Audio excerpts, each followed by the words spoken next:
Om Namo Bhagavate Vasudevaya. Om Namo Bhagavate Vasudevaya. Om Namo Bhagavate Vasudevaya. Welcome to live reading from Ramayana, the story of Lord Ram. We are going to begin the Yuddha Kand now. This is, I think, the biggest of all the different kands we have been reading. So let us begin. Ram was extremely pleased with Hanuman's extraordinary accomplishment.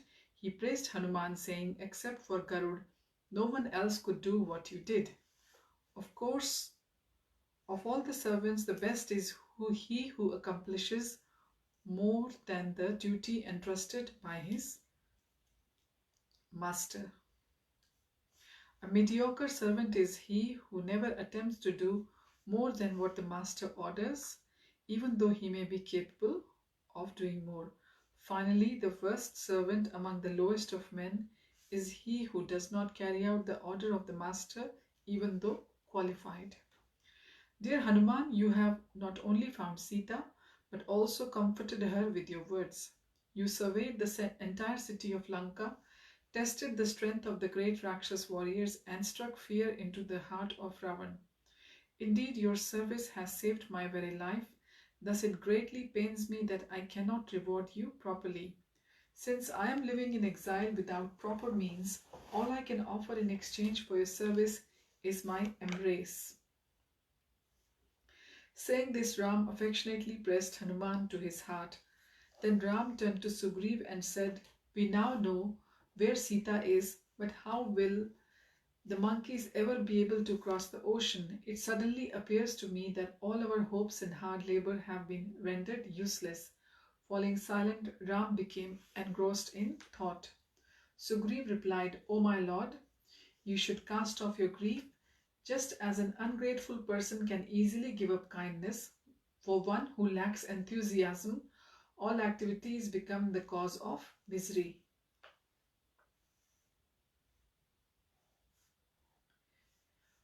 For one whose mind is bewildered by grief, all endeavors end in failure. I take great delight in the prospect of fighting with the Rakshasas. I am convinced that the monkeys are equal to the task. Perhaps we could somehow build a bridge across the ocean. If the monkeys could only get to Lanka, I am sure they will emerge victorious."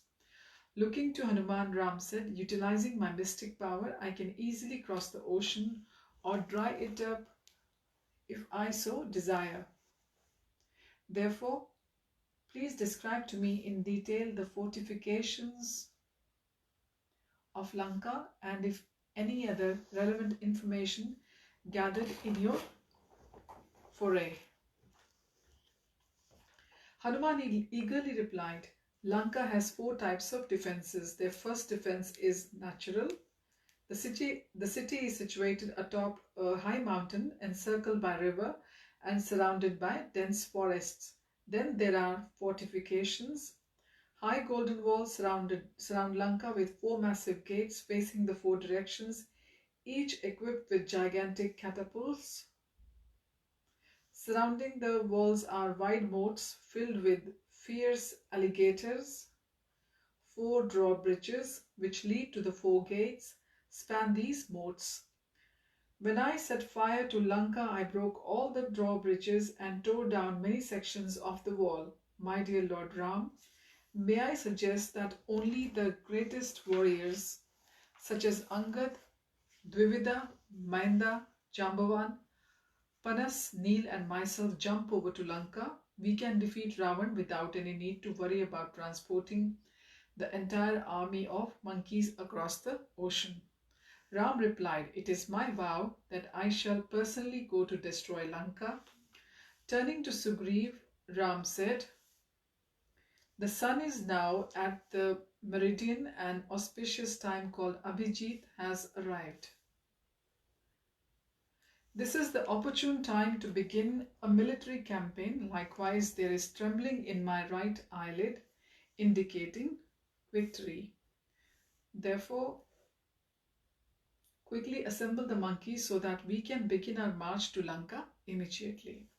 Lakshman and Sugriv applauded Ram's initiative, and within moments, hordes of monkeys emerged from caves and the wooded mountain slopes.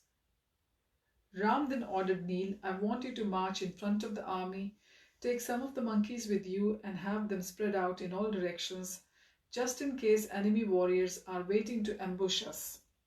Leave all weak monkeys behind, for the conquest we face is formidable. Ram then arranged the army so he was riding upon Hanuman's back in the center of the formation. With Lakshman riding upon Angad, thus as Sugriv passed Ram's orders through the ranks, the army set out to the south. The powerful monkeys marched on with great bravado, roaring like lions and leaping up and down. Sometimes they somersaulted or rode piggyback or threw each other into the air in sport.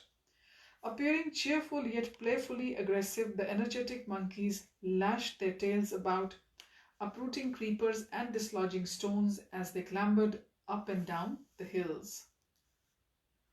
Traveling along, Lakshman said to Ram, look at these auspicious symptoms around us. There is a cool and fragrant breeze blowing behind us, and the forest animals are making noises that indicate their satisfaction.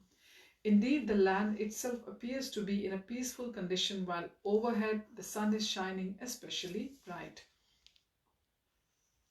The army travelled on day and night, eager to fight for Sita's recovery. While travelling, the monkeys bathed and sported in the mountain lakes, ate fruits and roots, drank honey from the forest. Finally, Ram arrived at the Mount Mahendra and climbed to its peak. From there, he could see the vast ocean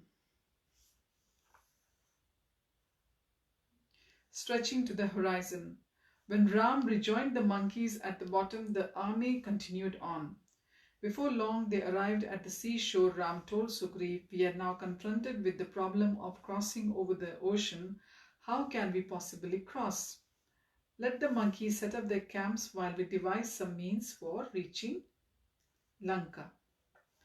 As they busied themselves pitching camp, the monkey hordes appeared like a great brown sea.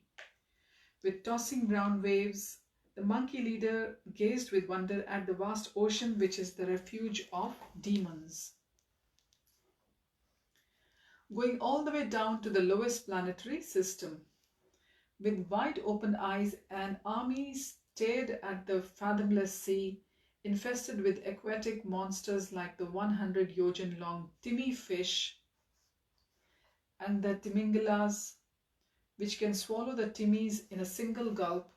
The monkey heroes beheld the impassable expanse of wave-heaving wind, whipped water with Lanka on the other side.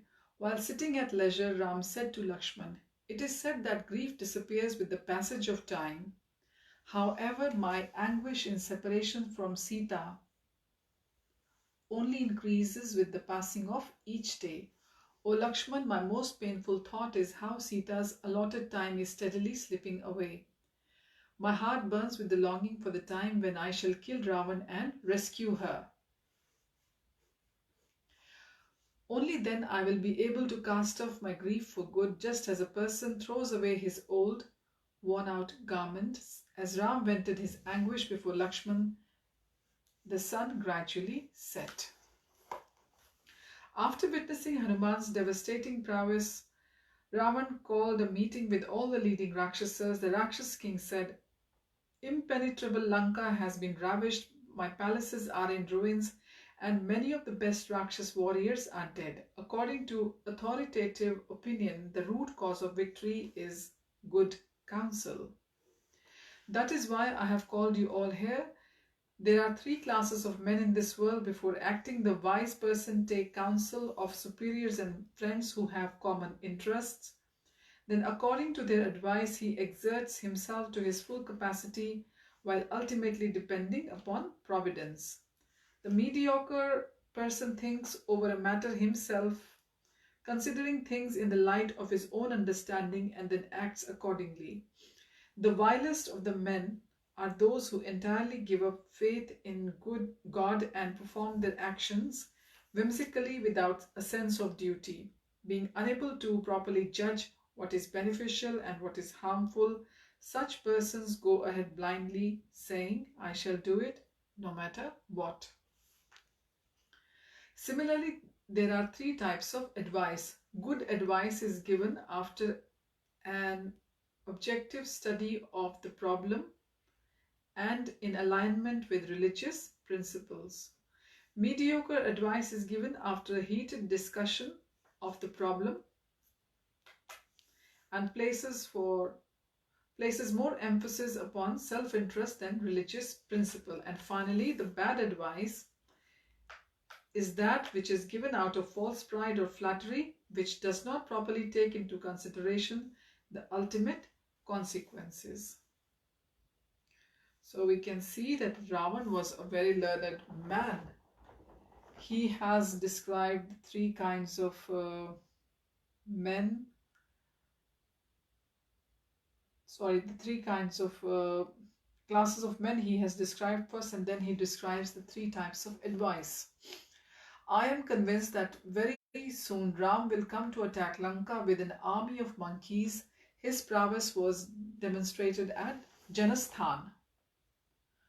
Remember the place where the first fight happened?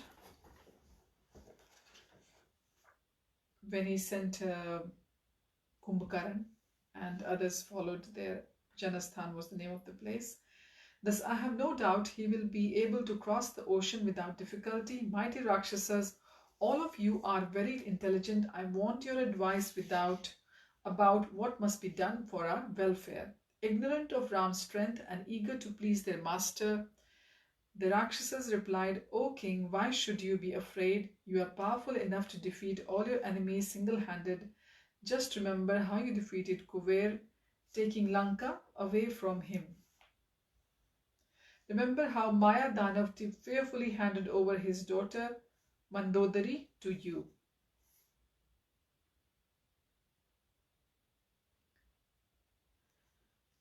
Why should you even bother to worry? You can rest peacefully while your son Indrajit annihilates Ram and all the monkeys before they even cross the ocean. Previously, after defeating all the demigods, Indrajit arrested Indra, the king of heaven, keeping him captive at Lanka. Only at Lord Brahma's request was Indra allowed to go free and resume his heavenly post. Ravan's commander-in-chief Prahast then said, We have conquered the demigods, Danavs, Gandharvas and Pishachas. Why should we afraid of mere mortals? Hanuman was only able to exert his prowess because we were unwary, considering him to be a mere monkey. Another Rakshas named Durmukha stood up and declared, I will not allow this insult to go unavenged. Whenever they may be in heaven, Wherever they may be in heaven, on earth, or within the sea, I shall rid the world of every single monkey. Brandishing a club stained with flesh and blood, the Rakshas Vajradamshtra shouted, Who cares for fighting with a bunch of monkeys? It is Ram and Lakshman whom I shall crush to death. O king, just give me the order. Another Rakshas named Vajrahanu, as large as a hill, boasted, O king, remain here and conduct your business as usual, drink wine and make merry, while I attend to Ram, Lakshman and their army of monkeys. Indeed, many of the Rakshas heroes boasted of their prowess, assuring Ravan that they could conquer the enemy single-handed. Brandishing their weapons, the agitated Rakshasas were poised for combat when Vibhishan politely restrained them. So Vibhishan was the voice of reason amongst all these Rakshasas. When they were seated, the pious Vibhishan said, My dear elder brother, the wise have advised that violence should be resorted to only after the three tactics of conciliation, gifts and dissension have failed. Even then, violence only succeeds against those who are evil, unwary, under siege by another enemy or doomed by fate. Ram is supremely powerful and virtuous and eager for revenge. How can you hope to defeat him? Sita's abduction is the root cause of our present crisis. You should return her to Ram before his arrows destroy Lanka and all its inhabitants. After hearing Vibhishan's advice, Ram dismissed the assembly and retired to his quarters. The next morning, Vibhishan came before Ram as the Rakshas king sat on his throne, listening to the Brahmanas offer prayers for his welfare. Seating himself nearby, Vibhishan said, "My dear elder brother, ever since you brought Sita to Lanka, many inauspicious omens have manifested. The sacrificial fire now gives off sparks and smoke, and snakes are frequently found inside the kitchen and sacrificial arenas. The offering made in the sacrifice are sometimes full of ants, and swarms of crows perch atop the palaces. Vultures continuously hover over the city, and the she-jackals can be heard crying out ominously every morning and evening. This is all because of your sinful act of kidnapping Sita. O Ravan, the only atonement for you is to return her to Ram at once. I speak to you honestly, whereas your other ministers simply flatter you, because they are afraid of incurring your displeasure." Because Ravan was overwhelmed by his desire to enjoy Sita, he became angry upon hearing his brother's sagacious advice. Nearly shouting, Ravan declared, "I do not fear Ram or anyone else. I shall never agree to return Sita under any circumstance. My dear younger brother, you may take your leave and go about your business." In the months since kidnapping Sita, Ravan had grown emaciated due to unfulfilled passion for Sita. Even his relatives had begun to disrespect him because of his abominable acts. Knowing war to be imminent, the king of the Rakshasas wanted to consult further with his ministers. Thus, the next day he ordered them to convene again. Thereafter, when Ravan arrived at the assembly hall riding upon his chariot, everyone offered their respects by bowing down their heads to the ground. As thousands of trumpets heralded his arrival, Ravan said to his commander Prahast, "You must immediately ensure that your army is ready to defend the city, both from within and without." As Prahast left to oversee the army's preparations, Ravan addressed the assembly. "My dear Rakshasas, I am pleased to announce that after sleeping for 6 months, Kumbhakaran has awakened and is gracing up with his presence today.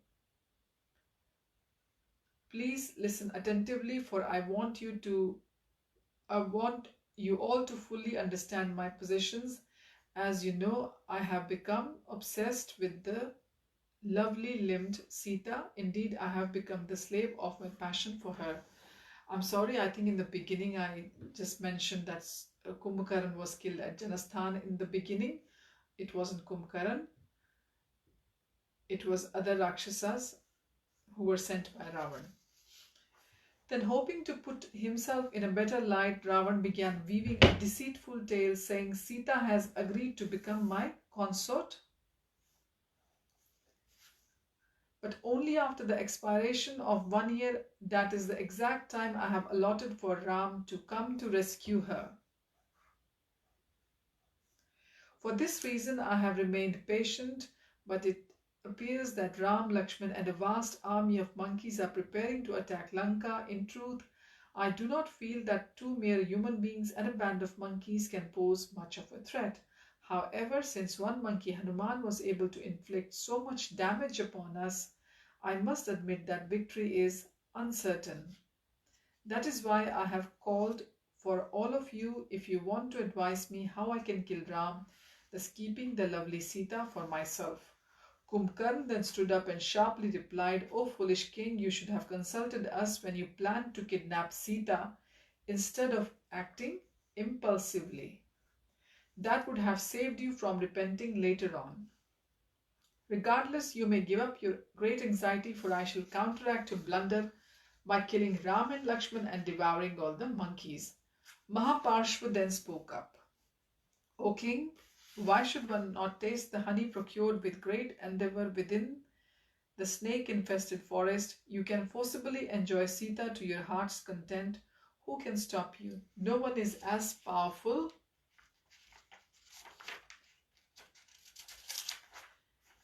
as you are. You are free to do as you like without fear. Ravan replied, there is something in my past that I have always kept a secret.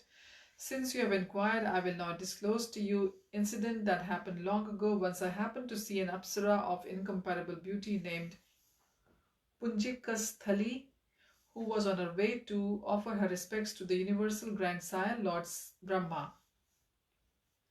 The sight of the Apsara inflamed me with desire, and I forcibly seized and raped her. After gratifying myself, I released her, and she fled naked to the shelter of Lord Brahma. The grandsire became enraged when he learned what I had done, and cursed me, saying, O wicked king of the Rakshasas, your head will split into 100 pieces if you ever try to rape another woman again. My dear Mahaparshva, it is in fear of this curse that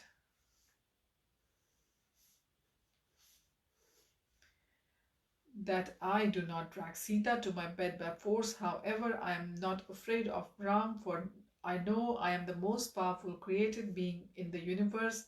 Ram is obviously ignorant of my prowess. Therefore, since he desires to attack me, I shall make short work of him. Vibhishan said, My dear Ravan, can't you see that Sita is just like a poisonous snake that you have willingly placed around your neck? Use your good intelligence and return Sita to Ram before she becomes the cause of Lanka's destruction and the annihilation of all the Rakshasas. I can assure you that there is no Rakshas warrior who will be able to stand before Ram on the battlefield and live to tell about it. Prahasta then angrily asked, Why should we be afraid of a mere human being like Ram when we have nothing to fear even from the greatest demigods and demons? As Ravan's well-wisher, Vibhishan replied, Ram possesses unlimited and inconceivable potency on a level with Lord Vishnu himself. Therefore, Prahasta, you will do your king a great service if you dissuade him from fighting with Ram. Instead, you are now performing the greatest disservice by encouraging Ravan to fight. Turning to Ravan, Vibhishan said, I am only thinking of your welfare when I say that you should return Sita to Ram. The ministers who measures the relative strength of the king and his enemy and then gives advice accordingly is the true well-wisher.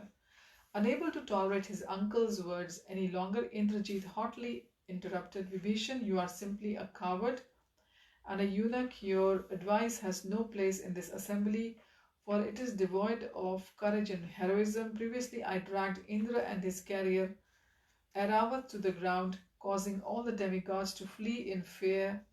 It will be easy for me to kill two ordinary humans like Ram and Lakshman. Bhishan harshly replied, You are but a mere boy because your intelligence is not yet developed. You cannot decide what is to be done and what is to be avoided.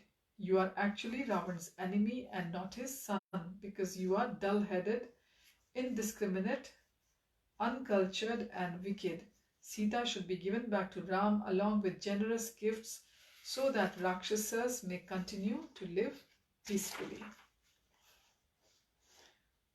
So we will continue from here onwards next time, and Ravan has disclosed the curse given by Lord Brahma to him that if he is going to dishonor any other woman in the world, his head is going to split into was it 100 or was it 1,000? Yeah, into 100 pieces. Your head will split into 100 pieces. So he knows very well what is going to be the cause of his downfall, but he can't help himself. He's very much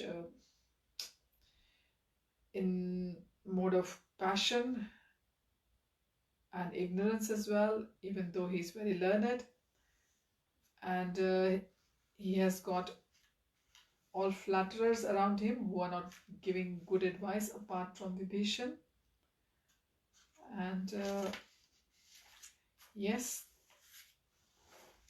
soon we'll be hearing more about what's happening in Ravan's court and about the arrival of the entourage of Lord Ram. Thank you for joining. I wish you all a very happy weekend. Hare Om Tat Sat. Hare Krishna.